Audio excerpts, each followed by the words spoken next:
Comme il faisait bon dans la campagne, c'était l'été. Les blés étaient dorés, l'avoine verte, les foins coupés embaumaient, ramassés en tas dans les prairies, et une cigogne marchait sur ses jambes rouges, si fines et si longues, et claquait du bec en égyptien. Sa mère lui avait appris cette langue-là. Au-delà, des champs et des prairies s'étendaient, puis la forêt aux grands arbres, au lac profond.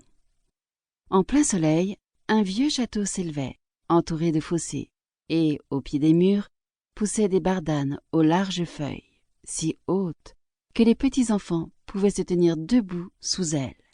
L'endroit était aussi sauvage qu'une épaisse forêt, et c'est là qu'une cane s'était installée pour couver. Elle commençait à s'ennuyer beaucoup. C'était bien long, et les visites étaient rares.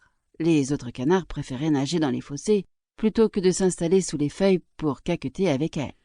Enfin, un œuf après l'autre craqua. Pip, pip. Tous les jaunes d'œufs étaient vivants et sortaient la tête.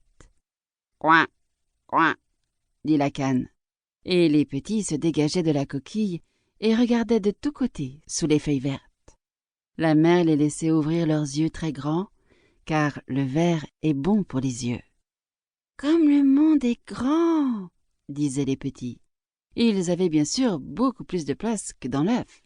« Croyez-vous que c'est là tout le grand monde ?» dit leur mère. « Il s'étend bien loin, de l'autre côté du jardin, jusqu'au champ du pasteur. Mais je n'y suis jamais allée. »